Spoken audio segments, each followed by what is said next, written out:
Hi guys and welcome back. I'm sorry I've been away for so long. I know it's been about a month since the last video went up. To answer the question that most of you are asking, yes, the project is still going on. No, I haven't completed it. No, I haven't given up on it. We've just had some stuff down here, the area that you see me doing the bike videos in. It gets used for other things throughout the week and throughout the day. And if there's stuff that gets left here from clients, for example, I make sure all the oil and all the bike stuff gets put away so that there's absolutely no chance of my clients' work getting, tarnished or, droplets of oil or anything like that. So that's why we haven't been able to film anything for a couple of weeks. But we are back to normal now, scheduling as normal, hopefully. And from now, we're going to be starting on the engine itself, and we're going to start taking the top end off so that we can check the bore size, so that we can get to the piston rings and check everything that we need to check on the top end. So let's get into it. A couple of things that I need to reiterate with you. Number one, I am not a mechanic. Okay, so if you plan on following along with anything that I'm showing you, please remember that I am not a professional mechanic. I am a weekend warrior mechanic. I'm giving you fair warning right now. Just bear it in mind. Don't start blaming me if you start disassembling your engine and then don't know how to put it back together. You're taking the risk. Okay, you're taking a huge risk here with messing with your engine. So just bear that in mind. The other thing I wanted to sort of update you on was I almost went off the idea. So first thing you need to do, folks, is start taking these header bolts out. These are the engine case bolts. I wasn't going to change the piston rings. I almost zoom you in a minute. I almost decided against it, and that was because I had a couple of conversations with a few people. You'll get two long ones on one side of these covers and you'll get two shorter ones on the other side. Don't lose these. We couldn't figure out why I was getting oil in the airbox and done some pretty major research. These are a 13, these ones here.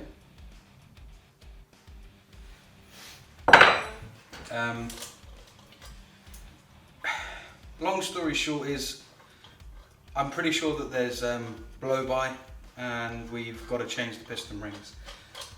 Really didn't want to have to. Was kind of hoping that I could last the season without having to do it, but now that the engine is on the bench, it just makes sense to do it. So we're going to go ahead and we're going to do it. First things first, remove your chrome casings or your top end engine casings.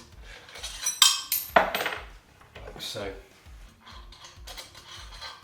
the next thing I'm going to do, and again, if you haven't got one of these, go and get one. This will walk you through the entire process of taking these heads off, changing gaskets, changing piston rings, torque settings, everything you need to know. It's in here. So the next step, and it actually refers to it in here, is to remove the decomp valve cable here, and that involves loosening this rear nut back here, which I'll get you a closer view of in a sec, and that gives us enough slack to remove the cable from this side, which will then allow us to remove it from this side. So I'm going to zoom you in and show you what I mean. If you take a 10mm and just crack that and loosen this end up like so. So now that we've loosened that nut up, we can actually push the cable that way. You can pull it, you see the lever move, but we can actually remove it like so. Whatever you do, don't damage this cable. These start to get expensive. There we are. So that just pops out, just like a throttle cable. And now we can start looking at all of these different bolts here, and we can start undoing them. So these are all 10mm bolts. In fact, some of them might be, I'm wondering if someone's already been in here. Not perfect size. Let me just try a 9mm. No. I would recommend though that you don't use the round end of a spanner, use this end of the spanner. And I'm just going to go around and crack each of them free.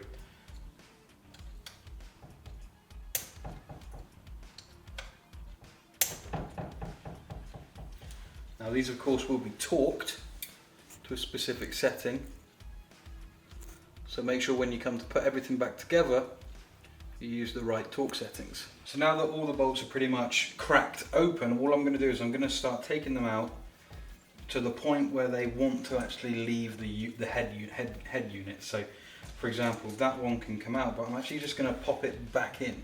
And the reason for that is that at the moment I haven't got anything here to reference, another one, as to where each of these bolts go. They're different lengths in, and I don't want to get them confused. So for example, this one is a lot longer than say this one. And you really don't want to be getting these mixed up. You want to make sure that when you're reassembling all of this that they all go back in exactly the same place.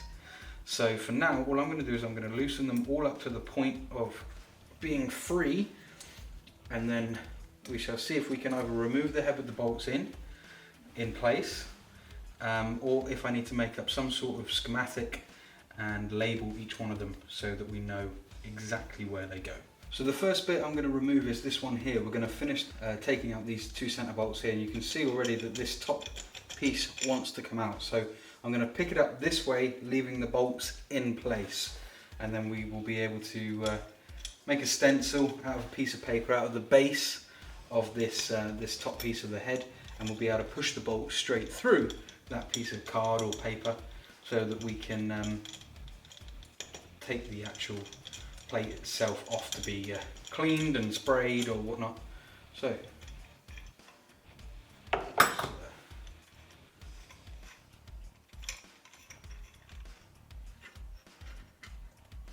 the gasket.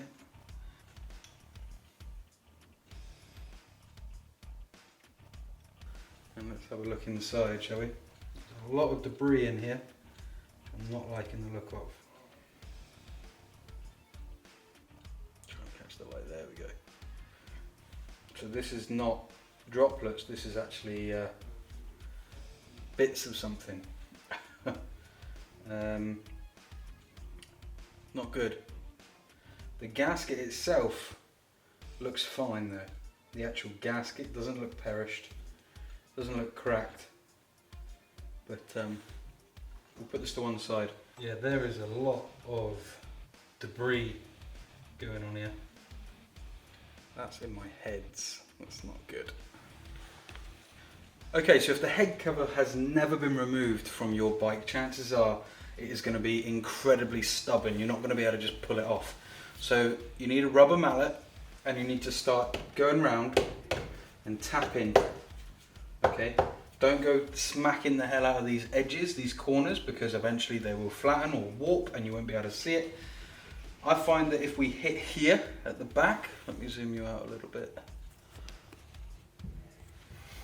we're able to get some upward action here where the compression valve was sitting.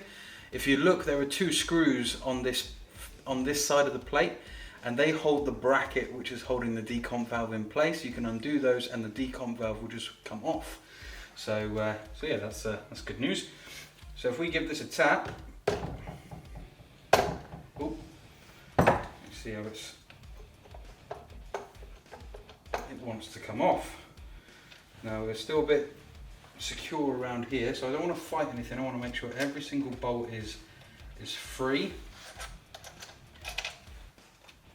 Okay, and we're just going to continue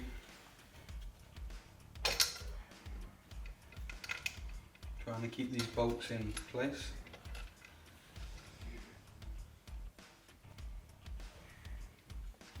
You see that gasket, that old school liquid gasket? I think someone might have been in here.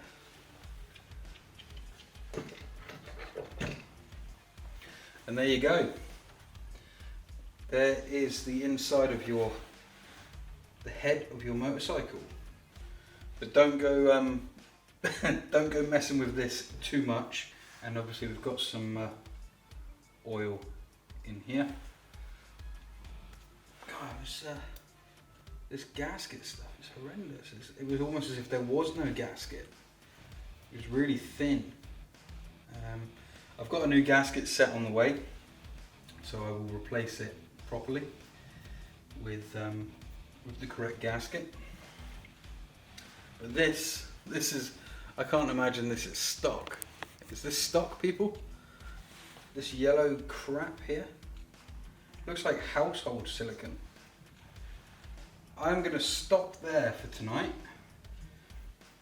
I know it was only a short video, but I've actually been doing this for about an hour and a half, and it's now 10 o'clock at night. And I'm going to come back to this in the morning.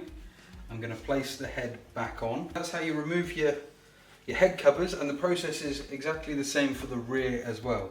Just loosen up all of those bolts, and it will come off.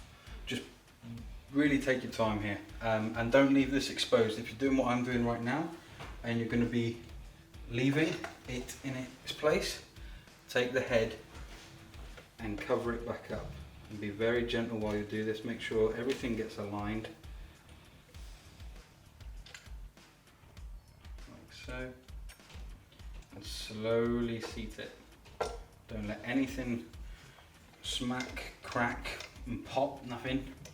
And just do a couple turns on the screws just so it doesn't fly off for no reason. So this is completely uncharted territory for me. I have never taken the head off of an engine off before, let alone change piston rings. So it's quite daunting at times, but I keep referring to the manual, make sure I'm doing everything to the spec that they say, making sure that I'm using the right tools. If the manual specifies a tool that I don't have, I'll go out and buy that tool first, so bear that in mind. I know that today wasn't really a how to sort of do something video other than take the head case off, but it's a really good starting point, and I think these next few videos are going to be a bit shorter than usual, and I want to do sort of almost not bite-sized but smaller condensed little portions of video, because this is really intimidating for a lot of people. If someone out there knows that they've got a problem with their cam or their piston rings like I do, then the thought of having to go to the garage and get a professional to do it that's going to cost them hundreds if not thousands of pounds worth of labour is really daunting. But knowing that there's little bits of video online that cover each step one by one, I think that might be beneficial to a lot of people. So we're going to take it in steps. There'll be shorter videos for the next couple of days, and we will get to these pistons and these piston rings, and I'll show you how to take them off and how to replace them. The first thing that I need to check is the bore size. If someone has been into this before, there is a chance that these rings have already been changed. And if they've already been changed, did they bore out the cylinder before they did it? So I can't buy the piston rings until I know what size the cylinder is. Is it stock, or do I need to buy extra large rings? So yeah. Anyway, tomorrow I will take off the main part of the head, this section here that you can see, and that's what holds the piston inside there. That's where it comes up and down, up and down. It also lives in here, and it goes up and down, and that's how you get your compression and all of that good stuff. But we'll cover that in a proper video when we do a full piston video. But yeah, anyway, it's been great to be back, guys. Please remember to hit like if you enjoyed the content, leave a comment in the section below, and if you enjoyed what you saw today, please consider hitting that subscribe button, and I'll see you in the next video. All the best, bye bye.